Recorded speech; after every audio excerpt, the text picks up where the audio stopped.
이 시간 우리가 함께 나눌 하나님의 말씀은 신약성경 에베소서 2장 1절부터 3절까지 말씀입니다. 신약성경 에베소서 2장 1절부터 3절까지 말씀. 그는 허물과 죄로 죽었던 너희를 살리셨도다. 그때 너희는 그 가운데서 행하여 이 세상 풍조를 따르고 공중의 권세 잡은 자를 따랐으니 곧 지금 불순종의 아들들 가운데서 역사하는 영이라. 전에는 우리도 다 그 가운데서 우리 육체의 욕심을 따라 지내며 육체와 마음에 원하는 것을 하며 다른 이들과 같이 본질상 진노의 자녀이었더니라는 이 말씀은 바로 우리들의 어떤 실존, 우리들의 실상을 아주 적나라하게 그렇게 보여주는 그 말씀인 것입니다. 오늘 우리는 이 하나님의 크신 은혜로 인해서 이 예배 자리에 함께 모일 수가 있게 되었었죠. 내리는 비를 뚫고, 그죠? 이런저런 여러 가지 많은 상황들 속에서도 우리는 하나님의 은혜로 인해서 이 예배 자리에 모이게 되었습니다. 그래서 우리는 뭐라고 고백합니까? 날마다 하나님의 은혜 가운데 살아간다고 그렇게 고백합니다. 근데 여러분들, 혹시 여러분들은 이런 질문을 던져본 적이 있는지 모르겠습니다. 아니, 어쩌면은 요즘에는 날마다 이런 질문을 하고 있을 것 같아요. 왜 이 세상은 이렇게 불완전하고 이렇게 고통으로 가득 차 있는가? 왜 사람들은 그렇게 서로를 아프게 하고 힘들게 하고 있는가? 왜 이 과학과 물질 문명이 발전하면 발전할수록 이 세상의 악은 더욱 다양하게 등장하고 더욱 끈질기게 버티고 있는가? 이런 것들 말입니다. 뿐만 아니라 눈을 돌려서 나를 바라보고 내 안을 들여다보면 왜 내 안에는 알면서도 고치지 못하는 이런 나쁜 습관과 생각들이 지속적으로 반복되고 있는가? 라는 이런 의문이 들 때가 있다는 것입니다. 아니, 들고 있죠. 그렇지 않습니까? 이 출근할 때 보면 그렇습니다. 출근길에 이 지하철에서 또는 버스를 기다리는 버스 정류장에서 지친 표정으로 아침부터, 그죠? 아침부터 지친 표정으로 스마트폰을 들여다보고 있는 사람들, 또 어떻습니까? 이 과도한 경쟁 속에서 번아웃 되어서 끝내는 이 직장에서 퇴출당하는 그런 직장인들 뿐만 아닙니다. 우리 젊은이들도 마찬가지입니다. 불특정적이고 불확실한 그 미래 앞에서 어떤 한없는 그 무기력을 느끼는 그런 청년들. 우리는 세대를 불망하고 세대를 가릴 것 없이 모든 사람들이 다 이렇게 삐걱거리며 불안정하게 돌아가는 이 세상을 살아가고 있는 것입니다. 그렇지 않습니까? 지금 당장 망해도 이상할 거 없는 정말 그런 위태위태한 그런 상황 속을 우리는 지금 살아가고 있다는 것입니다. 원래 이것이 창조된 우리의 원래적인 모습이 아닌데도 불구하고 우리가 이렇게 살아갈 수밖에 없는 이유가 도대체 무엇이라는 말입니까? 도대체 무엇이 잘못되었기 때문에 우리가 이런 삶을 살아가고 있는 것입니까? 이 에베소서 2장 1절 3절 말씀이 바로 이 문제의 원인에 대해서 자세히 알려주고 있죠. 아주 노골적으로 알려줍니다. 그 원인은 무엇입니까? 한마디로 말하면 인간의 타락과 죄라는 것 때문에 그렇다는 것입니다. 죄로 인해서 그 인간이 타락되었기 때문에 바로 이런 일들이 생겼다는 거죠. 그는 허물과 죄로 죽었던 너희를 살리셨도다. 그때의 너희는 그 세상 가운데에서 행하여 이 세상 풍조를 따르고 공중의 권세 잡은 자를 따랐으니 곧 지금 불순종의 아들들 가운데서 역사하는 영이라. 전에는 너희들뿐만이 아니라 우리도 마찬가지로 다 그 가운데에서 우리 육체의 욕심을 따라 지내며 육체와 마음에 원하는 것을 하여 다른 이들과 같이 본질상 진노의 자녀가 되었었다. 진노의 자녀들이라는 것입니다. 하나님의 진노를 받아 마땅한 그런 자들로서 너, 나 할 것 없이 우리는 다 살아가고 있다고 그렇게 말하고 있습니다. 그렇죠? 이 바울이 에베소에 보낸 이 편지는요, 우리들의 영적 상태에 대해서 불편하지만 정확한 그 진단을 담고 있습니다. 뭐라고 말합니까? 허물과 죄로 죽었다. 너희들은 세상의 풍조를 따르고 있다. 이 풍조가 뭡니까? 세상의 유행을 따르는 거예요. 세상에 말하는 진리들을 따르고 있는 겁니다. 시대 정신을 따르고 있다는 거죠. 그런 시대 정신들, 그런 세상의 진리들, 세상의 유행들이 다 무엇을 자극합니까? 바로 우리 육체의 욕심을 자극하고 우리의 육체의 욕심을 따라 살아가라고 그렇게 부추기는 것들 아닙니까? 이런 삶의 결과 다 하나님의 진노를 받아 마땅한 본질상 진노의 자녀들이란 것입니다. 그렇습니다. 참 듣기 거북한 이런 표현들은요, 우리를 정확하게 묘사해 주고 있는 것입니다. 현대사회는 이런 말을 듣는 것을 너무 불편해 합니다. 죄인이다, 이런 말 듣는 거 정말 불편해하죠. 너 잘못했어, 이 말도요 불편해합니다. 그래서 우리가 죽기보다 싫어하는 거 뭡니까? 자기 잘못 인정하는 거예요. 마치 자신의 잘못을 인정하면 인생이 망하는 것처럼 죽어도 잘못 인정 안 해요. 우리 보고 있잖아요. 다 봤는데도. 근데 이게 어떤 그 사람만의 문제가 아니라는 겁니다. 정도의 차이가 있고 드러났느냐 드러나지 않았느냐의 차이가 있을 뿐이지 우리도 동일하게 그렇게 살아가고 있다는 것입니다. 아이들 보세요. 막 죽어도 잘못했다 소리 안 하잖아요. 두드리 맞아가지 겨우 그냥 찔찔 짜면서 잘못했어요 라고 인정하는데 그것도 속으로는 어떻습니까? 내만 그랬나? 다 그런 거 아닙니까? 항상 타인에게서 잘못의 원인을 찾고 핑계하고 하는 것이 우리 삶의 본질이라는 것입니다. 그러면서 뭐라고 생각합니까? 자기 스스로를 그래도 나는 기본적으로는 선한 존재야. 봐봐, 내가 3일에 한 번씩 그래도 착한 소리 하잖아. 내가 일주일에 한 번씩 정신 돌아올 때는 그래도 멀쩡해지잖아. 기본적으로 자신을 선한 존재라고 생각하며 무한 긍정을 한다는 겁니다. 또 어떻게 말합니까? 사람들이 나는 남에게 큰 피해 주지 않았어. 남에게 큰 피해 주고 살지 않았으니까 나름 괜찮은 거 아니야? 라고 자신을 위로한다는 겁니다. 그런데 여러분, 하나님의 말씀은요, 우리를 매우 다르게 진단해 주고 있어요. 하나님의 말씀은 우리를 이렇게 자기 긍정에 빠뜨리지 않는다는 겁니다. 자신의 실체를 정확하게 바라보게 해준다는 거예요. 우리는 죽을 병에 걸렸다고 말하고 그렇게 살다가는 죽는다고 말하고 망한다라고 말합니다. 그리고 지금 우리가 살아가는 것도 얼마나 그 고통 가운데에서 얼마나 불합리 가운데에서 얼마나 죄악 가운데 살아가고 있는지를 아주 노골적으로 그렇게 보여주는 겁니다. 왜 그렇습니까? 이것이 우리의 인생의 가치를 부정하고 우리 인생 자체를 깡그리 무시하고 우리의 인격을 깔아뭉개기 위해서 이런 말을 하는 것이 아니라는 사실을 분명히 알아야 됩니다. 많은 사람들이 교회를 비난하면서 이런 이야기합니다. 교회만 가면 죄인이라고 하니까 불편해서 못 가겠어. 뭐 짜다라 죄 짓다고 진죄가 뭐 있다고 맨날 교회만 가면 죄인이라고 그래. 기분 나빠서 난 교회 안 갈 거야. 그 말을 듣고 교회는 또 어떻게 합니까? 죄라는 말을 하기 두려워합니다. 죄인이라는 말을 하지 않아요. 그래서 뭐라고 말합니까?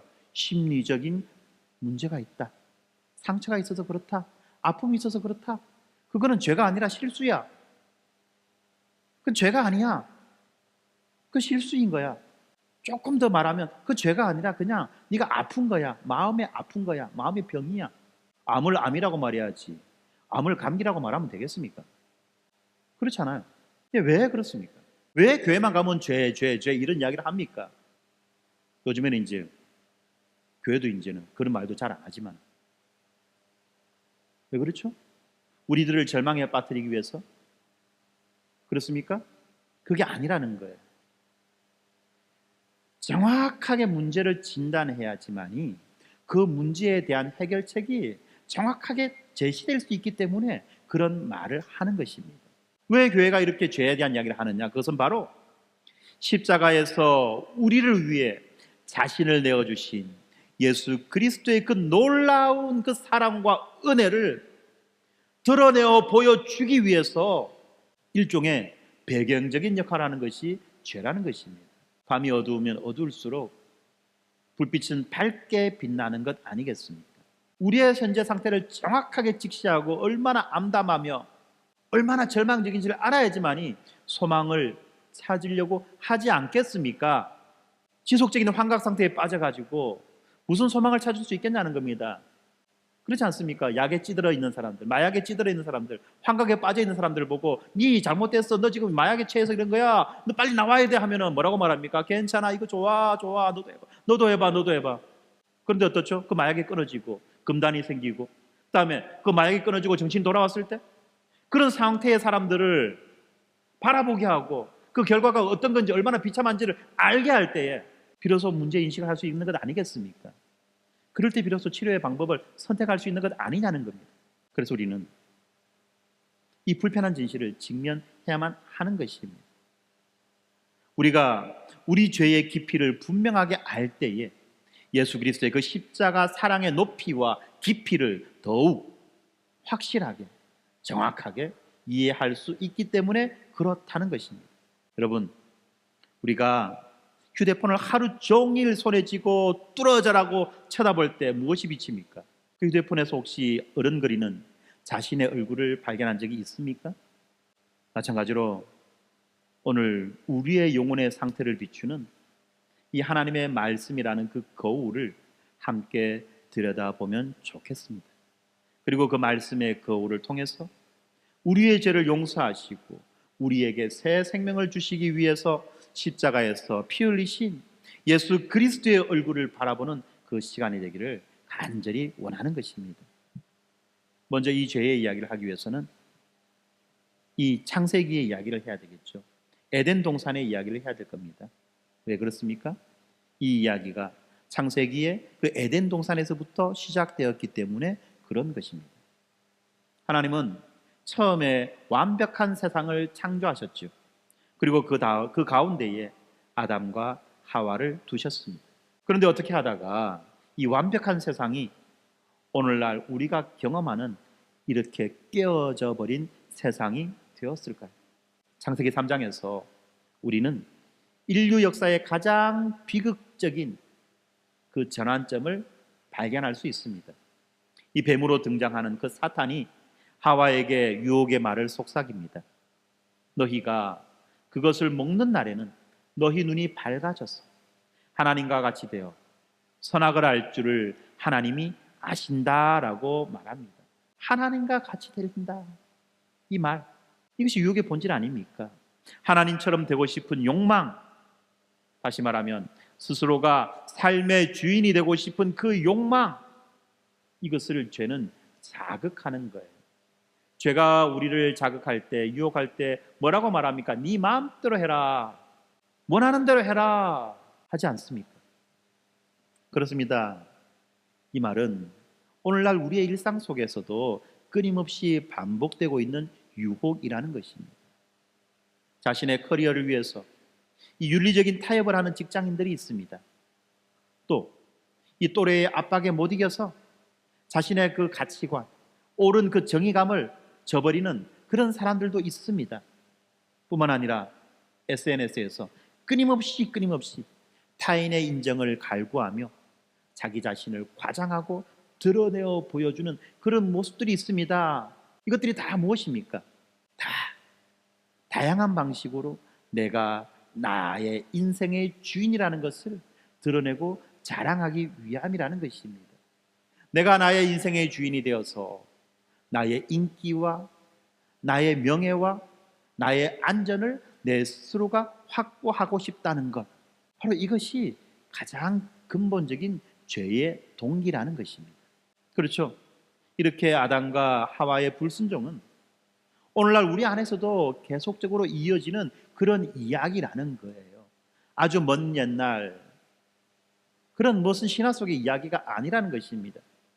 그래서 로마서 5장 12절에 보니까 바울이 뭐라고 말합니까? 한 사람으로 말미암아 죄가 세상에 들어오고 죄로 말미암아 사망이 들어왔나니 이와 같이 모든 사람이 죄를 지었으므로 사망이 모든 사람에게 이르렀느니라 라고 말씀합니다. 이것이 바로 성경이 말하고 있는 원죄의 개념입니다. 원죄. 영어로 말하면 오리지널 신이라고 말하는 건데, 원래적인 죄, 근본적인 죄, 모든 죄의 원판, 이 말이죠. 그렇습니다. 우리 아담으로 인해서 죄가 이 세상에 들어왔고 그렇게 들어온 그 죄 때문에 아담 이후에 태어나는 모든 사람들이 이 죄인이 되었다라는 말이죠. 이렇게만 딱 말해버리면 어떻습니까? 사람들이 공통적으로 하는 말이 있습니다. 그거는 정말 불평합니다. 왜 내가 얼굴도 모르고 이름은 안 해. 얼굴도 모르는 그 아담 때문에 내가 왜 그 양반 때문에 내가 죄인이 돼야 됩니까? 라고 말한다는 거죠. 그런데 한번 여러분 생각해 봅시다. 아담이 죄를 짓지 않았다고 하는데, 그리고 여러분이 그 아담의 위치에 있다고 한다면 여러분은 정말 이 아담과 다른 선택을 했을까요? 만약에 여기에서 예! 라고 대답하면 국어 공부 다시 하세요. 무슨 말입니까? 주제 파악하고 사세요라는 말이죠. 산수 공부 다시 하세요. 분수를 하세요. 라는 말을 할 거예요. 그렇습니다. 예, 우리라고 용 빼는 재주 없다는 겁니다. 우리 각자의 삶을 돌아봅시다. 우리도 매일 이런저런 다양한 방식으로 하나님보다 우리 자신의 욕망을 선택하고 있지 않느냐는 것입니다. 그렇지 않습니까? 그리고 이러한 선택은 결국은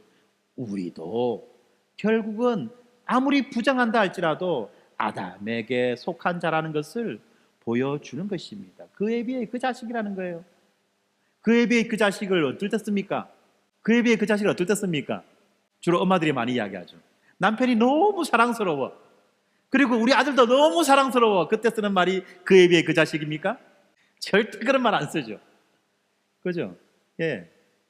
뭔가 참 마음에 안 드는 거, 뭔가 잘못된 게 있을 때 하는 말인 거예요. 그리고 그 자식도 마찬가지입니다. 나는 우리 아빠처럼 안 될 거야. 나는 그렇게 안 할 거야. 라고 주먹 쥐고 이빨 깨물고 다짐하지만, 그런데 지나다 보면 어느샌가 똑같은 인물이 돼 있는 거예요. 왜요? 그에 비해 그 자식이니까. 그렇습니다. 우리가 아무리 아담을 부정하고, 그죠? 진짜 인정하려고 하지 않다 할지라도 결국은 우리의 삶의 모습은 아담과 마찬가지인 그런 삶을 삶으로써 내 삶이 너는 아담에게 속한 자다라는 것을 드러내어 보여주고 있다는 것입니다. 그렇습니다. 왜 그렇습니까? 우리가 죄를 지어서 죄인이 되는 것이 아니라 본질적으로 우리가 죄인이기 때문에 죄를 짓는다는 말이에요. 우리가 죄를 지어서 죄인이 되는 게 아니에요. 본질적으로 우리가 죄인이기 때문에 죄를 짓고 산다는 겁니다. 마치 사과나무가 가지를 열립니까? 딸기를 엽니까? 사과나무에서 배가 열리죠? 대답이 없으시는 분. 왜? 목사가 하도 정신 나간 소리 아닙니까? 예, 그렇습니다. 사과나무에서는 당연하게도 사과가 열립니다. 마찬가지입니다. 우리가 죄인에게 속해 있기 때문에, 우리가 죄인이기 때문에 우리가 죄를 짓는 거예요. 이렇게만 말하면, 여기에서만 말하고 끝내면 이제 어떻습니까? 아이고, 인생 별거 있나? 죄에서 태어나서 죄를 짓다가 죄 속에 망하는 거니까 될 대로 되라. 그 유명한 말, 케세라세라. 노래도 있죠, 그죠?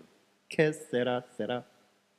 될 대로 되라는 거예요. 어차피 내 인생 내 뜻대로 안 되는 거. 될 대로 되라. 모르겠다. 그런데 여러분, 이렇게 여러분들에게 말씀드리는 것은 바로 이러한 암담한 현실 속에서도 우리에게는 한 줄기 빛이 여전히 비치고 있기 때문에 그런 것입니다.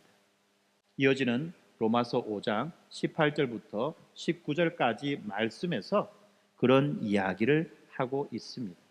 로마서 5장 18절부터 19절까지 이런 말씀이 나옵니다. 그런즉 한 범죄로 많은 사람이 정죄에 이른 것 같이 한 의로운 행위로 말미암아 많은 사람이 의롭다 하심을 받아 생명에 이르렀느니라.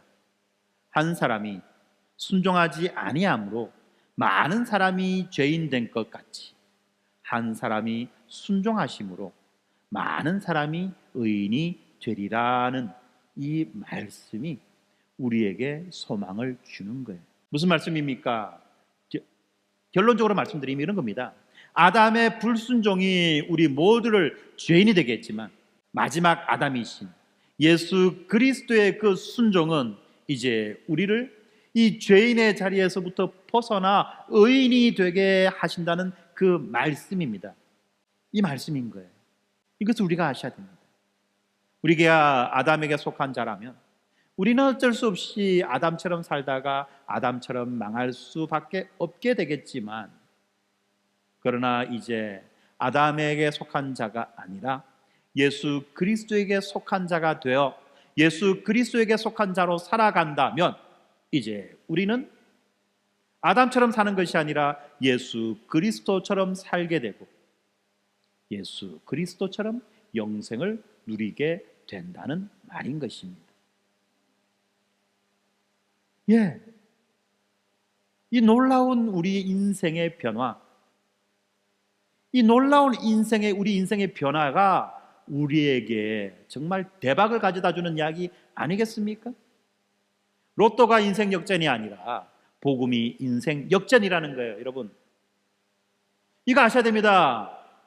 그래서 맨날 대박 나는 집 가서 줄 서지 마시고, 그죠? 맨날 그 대박 나는 집 있잖아요. 그런 데 가서 줄 서지 마시고 교회 오셔서 복음 들으세요. 그러면 복음이 여러분의 인생을 대박 나게 해주실 것입니다. 아멘? 예, 그렇습니다. 바로 이 예수님이 우리가 결코 할 수 없는 일, 하고 싶은데 할 수 없었던 그 일을 하셨습니다. 완전한 순종의 삶을 사셨고 우리가 받아야 할 형벌을 십자가에서 대신 받으셨습니다. 골로새서 2장 14절이 우리를 거스르고 불리하게 하는 법조문으로 쓴 증서를 지우시고 제하여 버리사 십자가에 못 박으셨다라고 분명히 말하고 있듯이, 예수님의 십자가는 우리의 죄에 대한 하나님의 그 공의로운 진노를 완전히 만족시키셨고, 더 이상 하나님은 우리를 죄인으로 보시는 것이 아니라 이제 예수 그리스도에게 속한 자, 하나님의 사랑받는 아들로서 우리를 보시게 되었다는 것입니다. 이 말씀은 우리에게 큰 소망을 주지 않습니까? 그리고 또한 우리로 하여금 더 이상 캐세라세라 네 인생의 주인은 너니까 네 마음대로 살아봐라가 아닌 예수 그리스도 안에서 하나님께 순종함으로 참된 복을 누릴 수 있는, 참된 안식을 누릴 수 있는 바로 그 비밀을 보여주는 것 아니겠습니까? 그렇죠? 그렇죠. 이 세상은 어떻습니까? 마치 온통 죄라고 하는 이 오물로 뒤죽박죽 뒤범벅이 된 그런 세상 아니겠습니까? 그리고 우리는 이러한 세상 속에서 죄에 빠져 허우적거리는 그런 죄인들입니다만, 동시에 우리는 어떻습니까? 그리스도 안에서 구원받은 자라는 것입니다. 비록 우리가 이 죄로 인해서 엉망진창이 된 이 세상을 살아간다 하지만 우리는 하나님께 구원받은 백성으로서 그 구원의 방주를 타고 이 죄된 세상이라고 하는 바다를 건너가는 자들이라는 것입니다. 이것을 우리가 분명히 알아야 될 뿐만 아니라 이제 우리는 이 구원의 소식을, 이 구원의 손길을 이전에 우리처럼 죄에 빠져 허우적거리는 그런 사람들 향해서 펼쳐야만 할 것입니다. 손을 펼쳐서 그들을 잡아 우리 배에 태워야만 할 것입니다. 왜요? 우리는 다른 일을 정지할 위치에 있지도 않고 그들을 조롱할 만한 자리에 있지도 않으며, 또한 그들도 우리와 마찬가지로 하나님의 은혜가 필요한 존재들이기 때문에 그렇다는 것입니다. 그리고 우리에게 이 구원의 은혜가 부어졌기 때문에 그렇다는 것입니다. 십자가에서 우리를 위해 모든 것을 내어주신 예수 그리스도를 통해서 충만하게 부어진 이 은혜로 인해서 우리는 구원의 방주에 오르게 되었고, 이제 그 구원의 방주는 지금도 여전히 그 죄악 가운데에서 허우적거리는 자들을 향해서 우리의 손을 내뻗으라고 그렇게 말씀하고 있습니다. 이렇게 원죄의 개념을 살펴보았는데, 이제 우리는 한 걸음 더 나아가서 이 원죄의 결과, 우리의 상태가 어떤 상태가 되었는지를 한번 살펴보아야만 할 것입니다. 이 원죄의 결과로 인한 우리의 상태를 우리 개혁주의 신학은 뭐라고 말하느냐 하면 인간의 전적 타락이라고 하는 그 용어로 표현하고 있습니다. 인간의 전적 타락, 전적 타락. 이 용어는 그런데 때때로 우리에게 어떤 오해를 불러일으킵니다. 이 전적 타락이라고 하는 이 말이 우리가 완전히 악인이 되어서 악을 행하고만 산다는 그런 말이 아니라는 것 아셔야만 합니다. 이 전적 타락이라는 이 말이 우리가 어떠한 것도 할 수 없는 최악의 상태가 되었다는 그 말이 아니라는 거예요. 우리가 인류 역사상 아주 유명한 악인들이 있죠. 학살자들이 있죠. 가장 대표적인 누굽니까? 히틀러. 또 요즘에는 또 공공의 적으로 많이 삼는 사람들 많이 있죠. 이재명. 도대체 뭔 죄를 지었길래? 뭐든지 간에 하여튼 뭐든지 간에 우리가 그렇게 악마화하는 그런 존재만 전적으로 타락한 자들이 아니라 우리도 또한 전적으로 타락했다는 겁니다. 무슨 말입니까? 이 전적 타락이라는 이 의미가 뭐냐면 죄가 우리 인간의 모든 부분에 영향을 미쳤다는 거예요.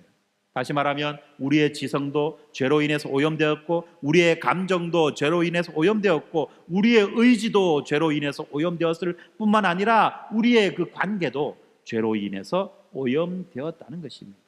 죄로 인한 오염인 거예요. 한번 보세요. 이 오염은 어떤 겁니까? 조금이라도 들어가면 오염이죠? 많이 들어가야 오염입니까? 많이 들어가도 오염이고 작게 들어가도 오염인 거예요. 그렇지 않습니까? 여러분, 이 전체 바닷물에 비하면 후쿠시마 그 오염수, 후쿠시마 원자력 발전소에서 나오는 그 핵폐기물, 핵폐기수죠. 그게 얼만큼의 비율이 될까요? 만분의 1? 10만분의 1? 100만분의 1? 1억분의 1? 저야말로 이 넓고 큰 바닷물에 비하면 그 후쿠시마에서 나오는 그 오염수는 세 발의 피도 안 될 정도로, 모기의 눈곱 정도 될란가 말란가, 그죠? 아주 작은 양입니다. 그래서 많은 사람들, 어떤 사람들은 이야기합니다. 별거 아니네라고 말하지만 그럼에도 불구하고 그 작은 양이 이 전체에, 이 지구 환경 전체에 미치는 영향이 크기 때문에 안 된다고 하는 거잖아요. 하지 말라고 하는 거잖아요. 마찬가지입니다. 우리 인생에 있어서 이 죄라고 하는 것이 그야말로 조금만이라도 들어오는 그 순간 이 죄는 우리에게 영향을 미치고 우리를 장악하여 우리를 망가뜨리기 때문에 그렇게 말씀드리는 겁니다. 이 전적인 타락이라고 하는 것은 우리의 모든 부분이 지성도, 감정도, 의지도, 그리고 관계도 죄로 인해서 오염되어서 제대로 작동하지 않는다는 그 이야기인 것입니다. 우리가 죽일 놈이라서 그런 게 아니라 그렇게 작동하지 않으니까 그렇게 살아가는 삶의 결과가 전부 다 어떻습니까? 내가 원하고 기대하고 소망했던 것이 아니라 정말 이상한 일들만 생기는 거 아닙니까? 그리고 그 이상한 일들이 생기니까 어떻습니까? 인생이 망가지는 것 아니겠습니까? 망하는 것 아니겠습니까? 그래서 로마서 3장에서는 바로 이러한 이야기를 말하고 있습니다. 의인은 없나니 하나도 없으며 하나님을 찾는 자도 없고 선을 행하는 자도 없나니 하나도 없다라고 그렇게 말해주고 있습니다. 다 죄인이라는 것입니다. 왜요? 죄로 인해서 오염된 상태로 살아가고 있기 때문에 그렇다는 것입니다. 그런데 이렇게만 말해버리면 또 오해를 합니다. 아니 그래도 나는 한 번씩 착한 일을 하는데요, 매일 자주는 못해도 한 3일에 한 번 합니다. 한 일주일에 한 번 정도는 착한 일 하는데요, 왜 성경은 내보고 이렇게 선을 행하는 자가 없다고 말합니까? 나는 하는데요. 가끔씩 그렇지 않습니까? 하나님을 믿지 않는 자들도 어떻게 보면은 정말 착하게 사는 사람처럼 보이는 경우가 많이 있어요. 자선 활동도 하고 타인을 돕려고 하는 그런 따뜻한 마음을 가지고 있는 사람들도 많이 있습니다. 그래서 말합니다. 야, 봐라. 네 교회 나가지만은 교회 안 나가는 저 사람이 니보다 더 착하게 살아.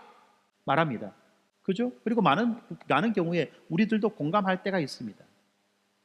그런데 여러분, 이렇게 말할 때 여러분, 우리가 놓쳐서는 안 되는 것이 있어요. 그것이 무엇인지 아십니까? 바로 그 선을 행하는 그 행위의 동기와 행위의 목적이라는 것입니다. 여러분, 우리의 행위의 동기와 우리의 행위의 목적은 무엇을 위해서입니까? 사람의 제일 된 목적이 뭐예요? 하나님의 영광입니다. 우리의 행위의 동기도 하나님의 영광을 위하여, 우리의 행위의 목적도 하나님의 영광을 위하여 행하는 모든 것들이 선입니다. 그렇지 않으면 다 하나님께 돌려야 되는 영광을 가로채는 악이 된다는 겁니다. 그렇기 때문에 그 동기와 목적이 하나님의 영광을 위한 것이 아니라면 그 모든 것은 궁극적으로 하나님 앞에서 선이라고 말할 수가 없는 것입니다. 인간이 불쌍해서 내가 그 인간 도와줬어. 이건 선행 아니에요. 그 인간이 불쌍해서 내가 그 인간 도와줬어. 이건 선행이 아니라는 거 여러분 아셔야 돼요. 이거 우리 알아야 됩니다. 세상은 그것을 선행이라고 말합니다. 왜? 세상의 기준은 그거밖에 안 되니까.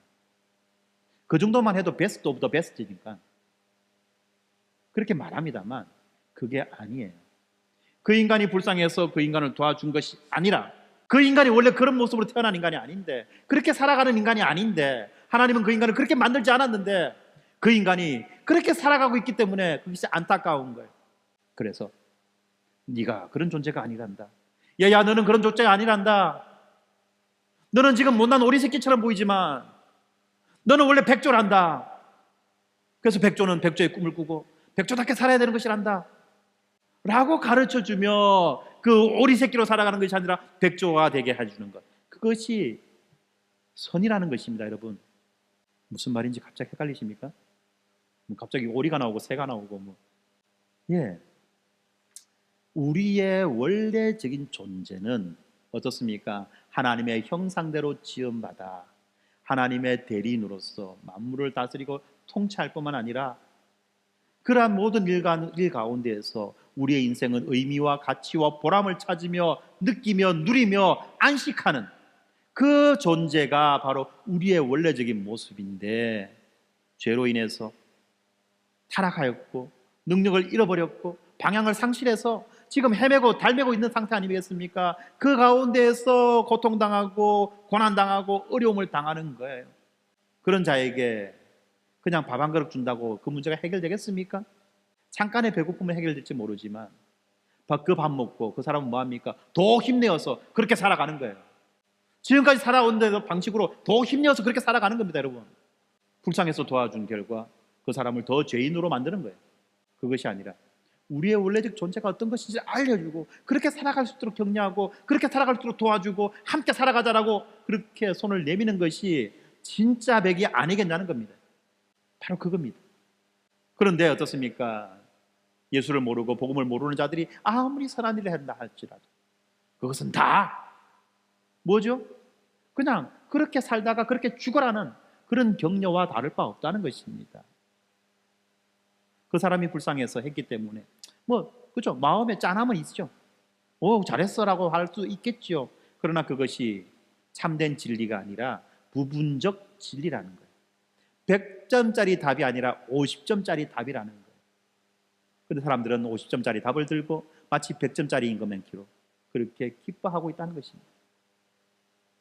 이것이 우리의 삶의 모습이 아니라는 거예요. 특히 오늘 본문은 우리의 상태를 더 명확하게 규정해 주죠. 허물과 죄로 죽었던 자들. 그렇습니다. 성경은 우리의 상태를 단순히 병들었거나 단순히 약해졌다라고 말하는 것이 아니라 죽었다라고 말합니다. 죽은 사람은 스스로 움직일 수 없지요. 스스로 밥 먹을 수 없어요. 스스로 숨 쉴 수 없어요. 그래서 죽은 거 아닙니까? 마찬가지로 영적으로 죽은 우리는 자기 스스로의 노력이나 자기 스스로의 결심으로 하나님께 나아갈 수 없는 것, 이것을 전적 무능력이다라고 말하는 것입니다. 예수님도 이렇게 말씀하셨습니다. 요한복음 6장 44절에 보니까 나를 보내신 아버지께서 이끌지 아니하면 아무도 내게 올 수 없다. 무슨 말입니까? 예수를 발견하고 예수를 알고 예수를 믿는 자들은 다 하나님께서 그를 예수 그리스도 앞으로 이끌어 오셨기 때문에 그 일이 가능해졌다라고 말하는 겁니다. 다시 말하면 우리가 예수를 알고 믿게 되는 이 모든 것들이 하나님의 은혜다라는 거예요. 그런데 여러분, 이렇게 은혜만을 강조하면 인간은요 또 어떻습니까? 참 악한 방향으로는 지나치게 똑똑하잖아요. 지 예수 안 믿는 걸 뭐라고 말합니까? 하나님이 내게 은혜 주시지 않으셔서 내가 못 믿은 거 아닙니까? 이런 소리 한다는 겁니다. 왜 나한테 은혜 안 주갖고 내보고 못 믿게 해갖고 나를 이렇게 지옥 보냈습니까? 하나님의 은혜를 인하여서 하나님의 은혜로 인하여서 우리가 예수 그리스도를 알게 되고 믿게 된다고 하지만 그럼에도 불구하고 우리 인간의 책임이 분명히 있다는 것입니다. 비록 우리는 죄로 인해서 영적으로 죽은 상태지만 하나님은 우리에게 분명하게 회개와 믿음을 촉구하신다는 거예요. 우리가 살아가는 이 상태가 얼마나 고통스러운지, 얼마나 불행한 건지, 얼마나 절망적인 것인지를 알게 하신다는 겁니다. 사람들도 알아요. 그래서 다른 종교에서도 뭐라고 말합니까? 인생은 고해다. 고해가 뭡니까? 고통의 바다다. 인생은 고통의 바다다라고 말하는 거예요. 다른 종교들도 이렇게 말합니다. 그리고 우리 스스로도 그렇지 않습니까? 우리 스스로도. 그죠? 우리가 다른 사람들한테 뭐라고 이야기합니까? 장난치듯이 눈 감아봐라. 뭐 보이는 거 있나? 깜깜하지? 그게 네 앞날이다. 특별히 대학교를 졸업하고 이제 사회로 나가야 되는 그런 사람들한테 선배들이 말합니다. 자, 내가 너희들 앞날을 보여줄게. 너희들의 미래를 보여줄게. 후배들이 눈이 동그래지십니다. 자, 눈 한번 감아봐라. 그게 너의 앞날이고 너의 미래다. 예, 그렇습니다. 다 압니다. 이대로 살다가는 대책 없다는 거 다 압니다. 그래서 어쩌든 그것을 회피하려고 하지요. 알지만 하지 않죠. 그래서 문제라는 겁니다. 그래서 성경은 반복적으로 뭐라고 말합니까? 회개하고 복음을 믿으라고 말하는 것입니다. 우리의 구원이 전적으로 하나님의 은혜에 달려 있지만 그와 동시에 그 은혜는 우리를 믿음으로 반응하게 해주기 때문에 우리는 회개와 믿음에 대한 책임을 분명하게 갖게 되는 거예요. 다시 말하면 우리가 어떤 존재인지 어떤 상태인지를, 얼마나 비참한 존재인지, 얼마나 가능성 없는 상태인지, 얼마나 무능력한 상태인지를 알려주는 것조차도 은혜라는 것입니다. 여러분, 이것조차도 은혜라는 것. 그리고 그것을 우리는 인정해야만 하죠. 인정해야만 하는 것입니다. 하기 싫지만 인정하는 거. 여러분들 병원 가가지고 의사가 이거저거 검사해보지만 여러분 부릅니다. 그리고 딱 이야기합니다. 암입니다. 첫 번째 반응, 의사 돌았나? 무슨 소리 하노? 이렇게 멀쩡한데 의사가 확신하게 말합니다. 암입니다. 그럼 많은 사람들은 거기에 이제 그렇구나, 내가 암이구나 알죠. 근데 어떤 사람은 어떻습니까? 다른 곳에 갑니다. 다른 병원 갑니다. 다른 병원 가서 혹시라도 오진 않나 싶어서 갔는데 거기에서도 암입니다. 그러면 받아들입니까? 안 받아들입니까? 받아들이죠. 경험적으로는 아무 느낌 없어요. 자기 삶에 아무 느낌이 없어요. 아무 문제 없어, 살아가는데 아무 문제 없어요. 근데 암이라고 말해요. 근데 우리는 그걸 믿죠? 안 믿습니까? 그거는 네 말이고 나는 안 그래. 내 마음대로 살 거야. 하지 않잖아요. 이게 믿음이에요. 성경이 분명히 말합니다. 이대로 살다가 망합니다. 느낌이 없어요. 어떤 사람은 그렇게 반응합니다. 미쳤다고, 헛소리 한다고 반응합니다. 그런데 알아요. 시간이 가면 갈수록 그 죽음의 현상들이, 죽음의 증거들이 내 안에서 점점점 뚜렷하게 드러난다는 거 알아요. 그런데도 인간은 끝까지 인정하지 않고 버티려고 하죠. 의사의 말은 들으면서 성경의 말은 안 듣는 게 참 인간의 이상한 심보 아닙니까? 제가 왜 이런 말 합니까? 우리가 전적으로 타락한 존재며 전적으로 무능력한 존재라고 해서 여러분들을 좌절시키려고, 여러분들이 망하는 것을 내가 기뻐하려고 이런 말을 하는 것이 아니라는 거예요. 이렇게 말하는 것은 우리가 하나님의 은혜와 예수 그리스도의 그 십자가가 무엇보다도 절실하게 필요하다는 것을 말씀드리기 위해서 이런 말을 하는 것입니다. 그렇지 않나요? 우리가 죄로 죽어서 스스로 하나님께 나아갈 수 없는 그런 무능력한 존재임에도 불구하고 하나님은 우리에게 찾아오셨죠.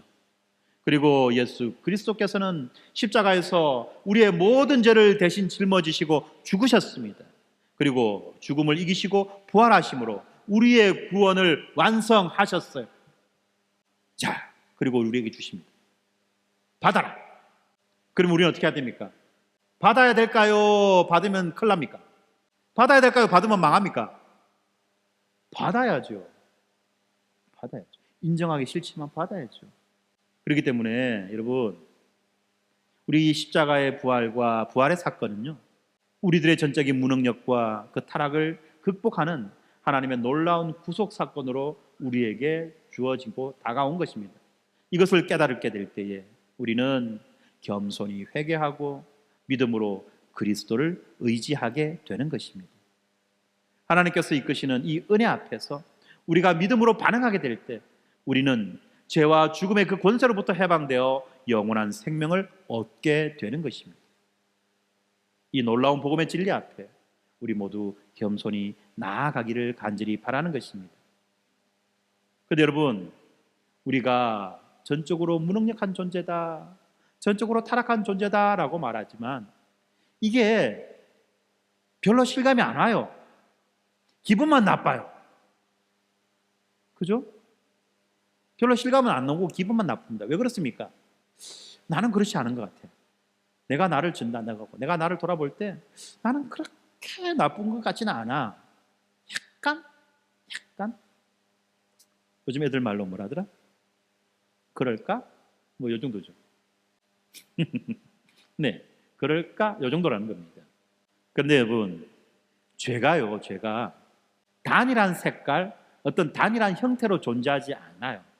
그래서 우리가 죄를 구별하기가 어렵고 파악하기가 어려운 겁니다. 죄의 색깔은 다양합니다. 빨주노초 파남보. 죄의 형태도 다양합니다. 큰 거, 작은 거, 삐죽한 거, 둥근 거, 네모난 거, 여러 가지가 있습니다. 때때로 죄는요, 우리 앞에서 강력하고 명백하게 드러날 때도 있지만 때로는 소리 없이 내면 깊숙한 곳에서 은밀하게 우리의 영혼을 잠식해 들어올 때도 있다는 것입니다. 그렇기 때문에 우리가 죄를 파악하기 어려운 거예요. 죄는요, 우리의 삶 속에서 다양하고 은밀한 방식으로 우리 자신도 모르게 우리를 점령하고 우리의 인생을 무너뜨려 버리는 것입니다. 성경은 우리가 생각하는 명백한 죄악도 말해줍니다. 폭력과 도둑질과 거짓말, 살인, 이런 것들이죠. 이런 것은 아주 명백한 죄죠. 아주 적극적인 죄입니다. 그런데 또한 이것뿐만이 아니라 우리가 마땅히 해야 할 선을 행하지 않는 그 소극적인 죄조차 심각하게 다루고 있다는 것을 알아야만 합니다. 야고보서 4장 17절이 이렇게 말씀합니다. 그러므로 사람이 선을 행할 줄 알고도 행하지 아니하면 죄다. 선을 행할 줄 알고도, 행해야 되는 줄 알고도 행하지 않는 것이 죄라고 말합니다. 그렇지 않습니까? 우리가 매일의 삶에서 무관심과 침묵으로 지나쳐버린 수많은 순간들이 있을 것입니다. 이웃의 아픔에 무관심하게 눈을 감아버리는 것, 약한 자의 그 울음소리를 애써 외면하는 것, 선을 알면서도 용기 있게 행동하지 못하는 이 모든 것들이 죄라는 것입니다. 특별히 우리의 마음을 들여다볼 때에 죄는 더욱더 교묘한 모습으로 나타납니다. 그래서 예수님이 뭐라고 말씀하셨습니까? 외적으로 드러나는 것만이 아니라, 외적으로 드러나는 것만이 죄가 아니라 그 네 마음속에 숨어있는, 잠복해 있는 그것도 또한 죄라고 말하지 않습니까? 마음으로 미워하는 자마다 이미 살인한 자다. 음욕을 품는 자는 이미 마음으로 간음을 행한 자다 라고 말씀하십니다. 그렇죠? 이 말이 무슨 말씀입니까? 하나님은 우리 마음에서 시작된 이 죄를 실제적인 행동만큼이나 심각하게 보신다는 것입니다. 겉으로는 아무리 깨끗한 사람이라고 그 사람이 안에 미움과 시기와 탐욕과 교만이 자리 잡고 있다고 한다면 우리는 이미 죄에 깊이 빠져 있는 증거가 되는 것입니다. 그러므로 죄는요, 단순히 우리의 행동으로 드러날 뿐만 아니라 우리의 존재를 파괴하고 우리의 관계를 파괴해 버리는 것입니다. 하나님과의 관계를 끊고 이웃과 가족과의 관계도 비틀고 부셔뜨려 버리는 것입니다.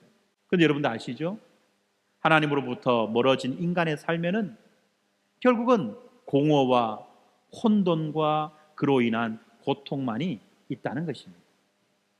이렇게 죄의 가장 비극적인 결과, 그 죄의 가장 비극적인 결과는 무엇보다도 하나님과의 관계가 깨어지는 것입니다.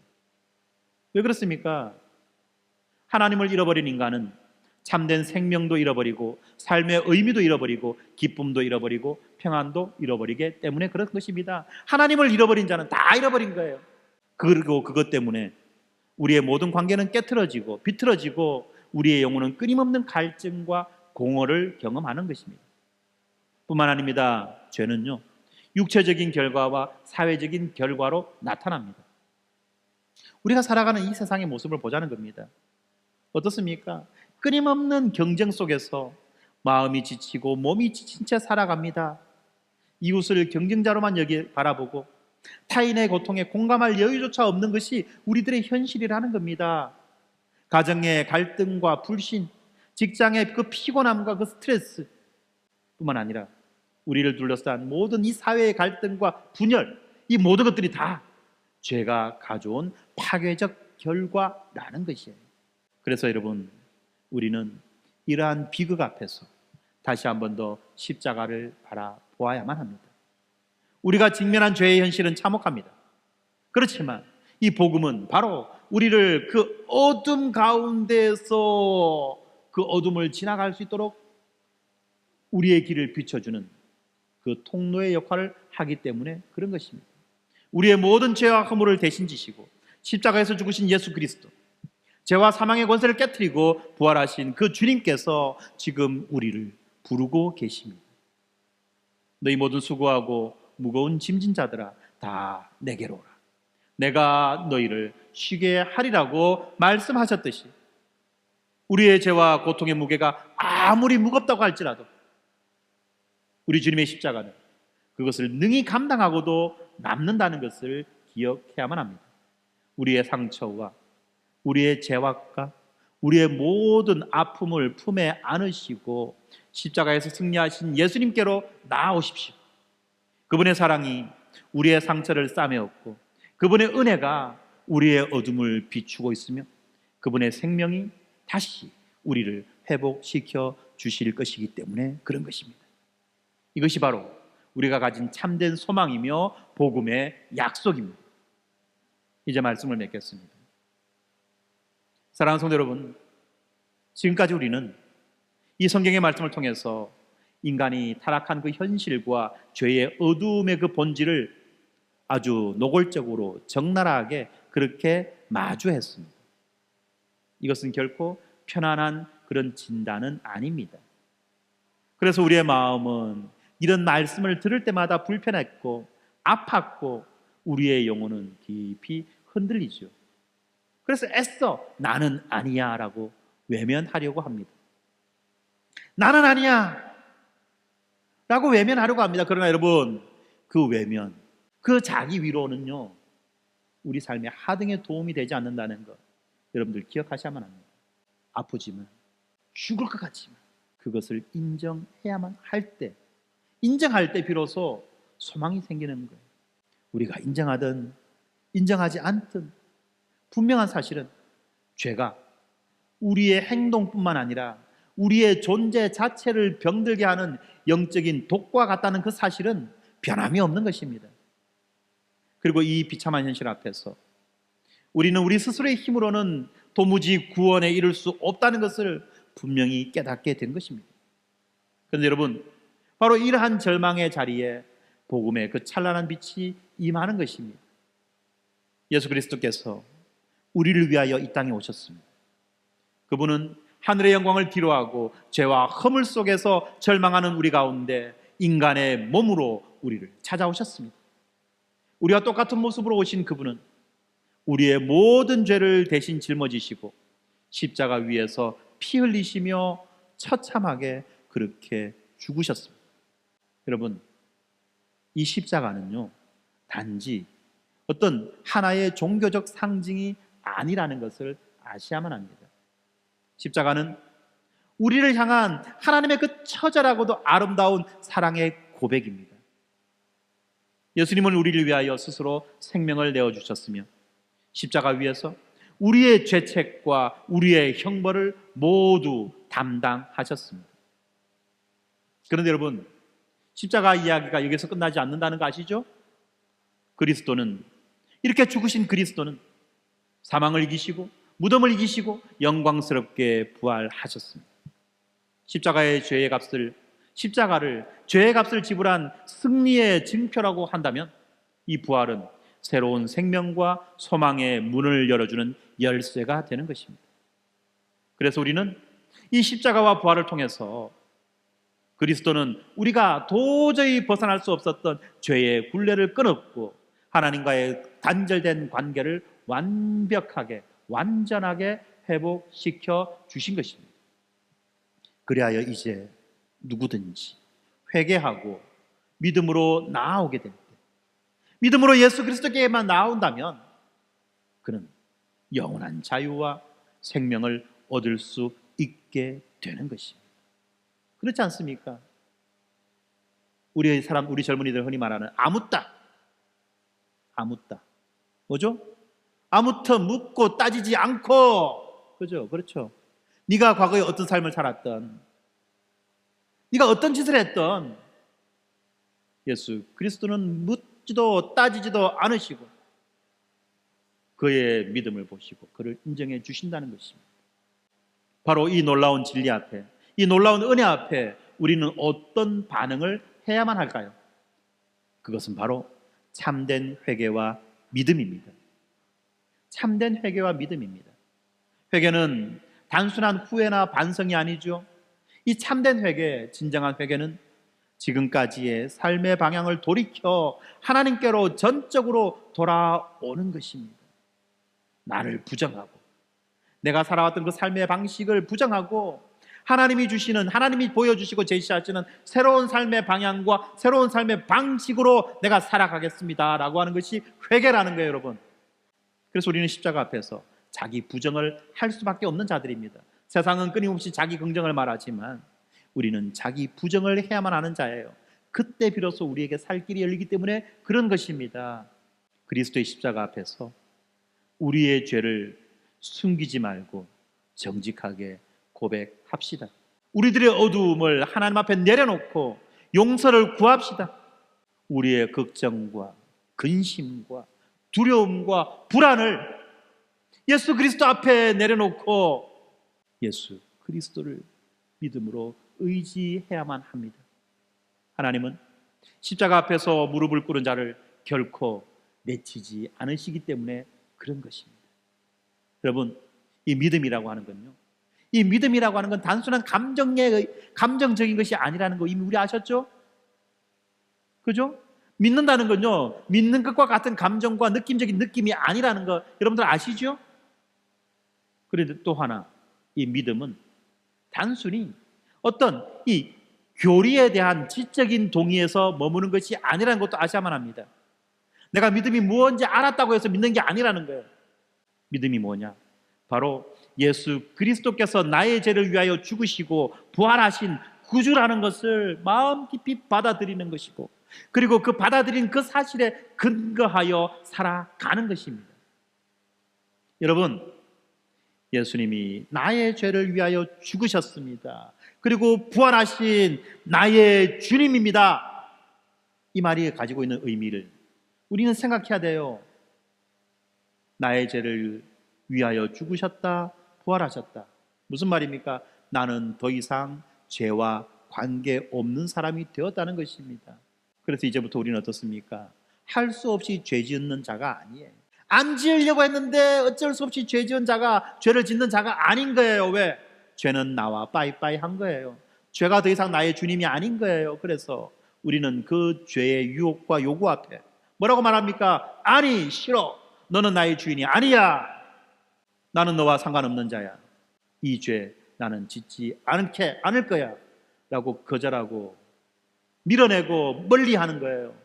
그러다가 죄한테 두드려 맞아가지고 어쩔 수 없이 그런 상황 속으로 빠져간다 할지라도 끊임없이 나는 죄와 맞서 싸우겠다라고 하는 그 나의 정체성을 분명하게 인식하며 살아가는 것입니다. 뿐만 아니라 그리스도가 나의 주님이시기 때문에, 주님 신앙을 내가 믿었기 때문에, 고백했기 때문에 이제 나가 내 인생의 주인이 아니라 예수 그리스도가 내 인생의 주인이 되어 예수 그리스도에게 자발적으로 순종하며 그를 향해 나아가는 거죠. 물론 그러한 순종과 그를 향해서 나아가는 그 발걸음에 때로는 실수가 있고 때로는 넘어질 수도 있고 때로는 완성하지 못할 수도 있지만, 그럼에도 불구하고 변하지 않는 사실은 예수가 나의 주님이라는 것. 그래서 우리는 더 이상 그에 비해 그 자식으로 살아가는 것이 아니라 예수 그리스도에게 속한 자로 살아가는 거예요. 그리고 그렇게 살아가기 위해 우리는 끊임없이 사모하며 애를 쓰는 것입니다. 그렇게 될 때 이제 시간이 지나서 어느 날 문득 나를 돌아보게 됩니다. 내 안에 그리스도의 형상이 보다 더 뚜렷하게 드러나게 되어진다는 것입니다. 그렇지 않습니까? 이렇게 우리가 받아들인 이 믿음에 근거하여 살아가는 거예요. 예수 그리스도께서 이루신 그 구원의 역사를 진심으로 믿으며 내 삶의 주인의 자리를 그분께 내어드리는 것이 바로 믿음이라는 것입니다, 여러분. 그러므로 여러분, 우리가 분명히 알아야 되는 것은 지금 이 순간이 하나님께서 여러분을 부르시는 그 시간이라는 것을 우리는 알아야만 합니다. 하나님께서 여러분들에게 그 생명의 손길을 내미시고 그 용서와 은혜를 주시기를 원하신다는 것입니다. 그러므로 이제 우리는 주님 앞에서 겸손한 마음으로 회개와 믿음의 발걸음을 내딛기를 바랍니다. 십자가 앞에서 모든 죄책감과 두려움과 불안을 벗어버리고 부활하신 예수님께서 주시는 새 생명의 기쁨으로 충만한 삶을 살아가야만 마땅한 것 아니겠습니까? 여러분의 삶과 가정과 일터와 학교가 복음의 빛으로 채워지고 복음으로 변화되기를 간절히 소망합니다. 예수 그리스도의 십자가와 그 부활의 은혜가 오늘 이 시간 여러분의 마음을 새롭게 하고 주님의 그 은혜 안에서 진정한 변화의 삶을 살게 되기를 간절히 축원합니다. 기도합시다. 거룩하시고 자비로우신 성부 하나님, 우리의 어두운 현실과 깊은 죄악을 정직하게 마주할 수 있는 용기를 주셔서 감사합니다. 우리가 죄로 인해서 하나님을 떠나 절망의 어두움 속에 있을 때에도 아버지의 변함없는 사랑으로 우리를 붙드시고 구원의 길을 예비하셨음을 이 시간 우리는 새롭게 깨달았습니다. 주님의 그 한없는 은혜가 아니었다면 우리는 여전히 어둠 속에서 방황하고 있었을 것입니다. 그러나 이제 우리가 아버지 앞에 겸손히 나아와 회개하오니 우리의 죄를 용서하시고 정결케 하여 주시옵소서. 우리를 위하여 십자가에서 피 흘려 죽으시고 부활하심으로 우리에게 새 생명의 길을 열어주신 성자 예수 그리스도, 당신의 십자가 앞에 우리의 모든 허물과 상처를 내려놓습니다. 주님의 놀라운 사랑이 우리들의 무너진 마음을 회복시켜 주시옵소서. 이제 우리는 더 이상 죄의 노예가 아니며 부활하신 주님 안에서 참된 자유와 기쁨을 누리는 자유인인 것을 고백합니다. 주님, 우리의 삶을 온전히 받아주시고 우리 인생의 주인이 되어 주시옵소서. 성령 하나님, 우리의 완고한 마음을 부드럽게 해주시고 우리의 영혼 깊숙한 곳까지 진리의 빛을 비추셔서 우리들로 하여금 회개의 열매를 맺게 하여 주시옵소서. 우리 삶의 구석구석을 밝혀주시고 복음의 진리로 변화되게 하여 주시옵소서. 우리 안에서 역사하셔서 우리가 날마다 새로워지며 예수 그리스도의 형상을 닮아가게 하여 주시옵소서. 모든 영광과 찬송과 감사를 우리 삼위 하나님께 올려드리며 살아계신 예수 그리스도 이름으로 간절히 기도합니다. 아멘.